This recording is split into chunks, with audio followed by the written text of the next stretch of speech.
Harusnya Islam dijadikan tradisi dan budaya. Jangan kita balik, jangan budaya diislamkan, susah. Mengislamkan budaya ini repot, karena budaya banyak sekali, gitu kan. Standar yang mana yang harus dipegangi? Berarti nanti akan ada ciri khasnya sendiri. Di Indonesia ada Islamnya sendiri, di Amerika ada sendiri Islamnya. Jadi ini jadi masalah, padahal sebenarnya Allah tidak menginginkan itu. Allah sebagai pencinta menginginkan kita punya standarisasi. Standarisasi. Jadi Allah alam, yang saya tahu lebih baik yang seperti ini. Kalau memang itu peninggalan nenek moyang kita, mungkin kita bisa kenang dulu, oh ini tradisinya orang dulu seperti ini. Tapi kan bukan berarti harus itu dilakukan sementara dalam Islam dilarang. Kita sudah Muslim, harusnya kita tinggalkan. Kalau masalah taubat, ya taubat nasuha kepada Allah sementara dengan 3 syarat yang sudah kita tahu. Meninggalkan dosa itu seketika, menyesal dan janji sama Allah tidak mengulanginya. Dan kalau dia punya, maka lebih baik dimusnahkan, ya. Dan berarti kata ini lebih baik dihilangkan, ya. Saya merasa mungkin memang perlu kita pertemukan juga hal-hal seperti ini dengan ilmu pengetahuan lah sekarang. Artinya golek. Baik. Yang disepakati oleh para ulama adalah gambar, la'anallahul musawwirin, Allah mengutuk orang yang membuat gambar adalah gambar mujassadah, gambar yang berbentuk. Kecuali boneka, kecuali untuk boneka anak kecil. Gambar yang berbentuk mujassadah itulah yang dikatakan haram, tapi dari yang bernyawa. Kalau yang tidak bernyawa enggak. Sesuatu yang utuh dari yang bernyawa dalam bentuk utuh itu disebut patung itu. Apakah kucing, binatang, pokoknya bernyawa. Yang berbentuk itu yang disepakati keharamannya. Adapun gambar yang tidak berbentuk khilaf di antara para ulama. Nah, kemudian wayang itu adalah budaya seni. Sebelum adanya Islam sudah ada wayang. Lalu para ulama dari Wali Songo ini ingin bagaimana membawa wayang ini sebagai sarana untuk berdakwah. Tujuannya adalah berdakwah. Seandainya tanpa wayang bisa, ya nggak ada masalah.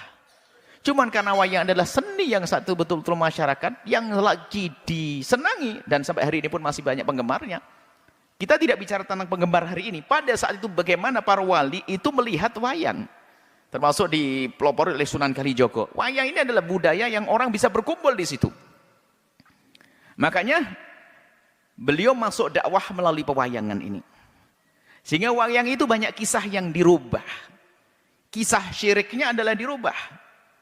Termasuk di dalamnya adalah dimasukkan kisah Bagong, Semar, Norogareng, Petro. Itu adalah sebetulnya untuk menghilangkan kesyirikan. Karena di situ kan dalam pewayangan itu kan diambil dari kisah Hindu Buddha itu tentang Bharata Yuddha, tentang Ramayana dan sebagainya itu. Kemudian bagaimana? Kan di situ selalu ada dewa-dewa. Dewa itu kan Tuhan selain Allah.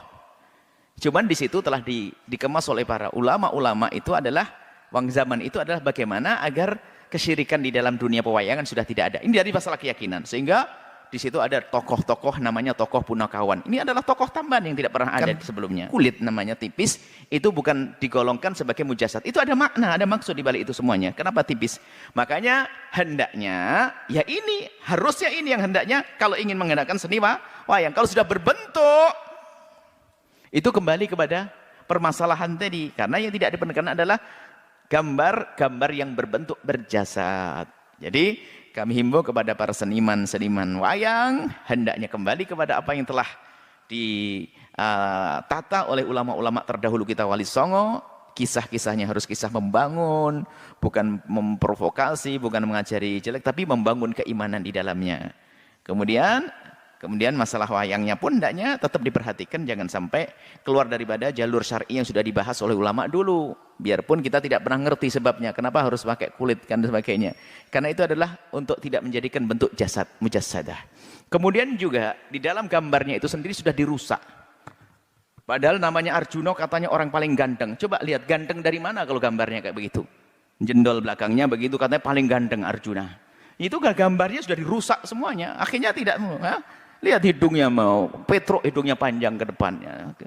Macam-macam begitu. Dan ini sudah ingin dirusak daripada supaya tidak kepada kesyirikan yang namanya patung atau kesalahan keharaman yang namanya patung. Jadi seperti itu. Jadi kami himbau seni pewayangan selagi masih bisa digunakan untuk berdakwah, gunakan untuk berdakwahkan, tapi pertama harus itu dari sisi keyakinan di dalamnya, kisah-kisahnya harus benar-benar disesuaikan dengan syariat Islam. Kemudian masalah wayangnya seperti itu.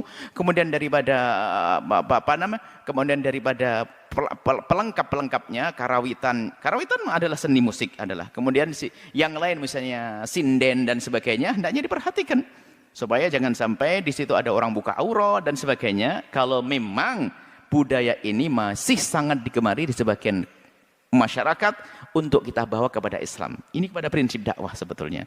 Cuma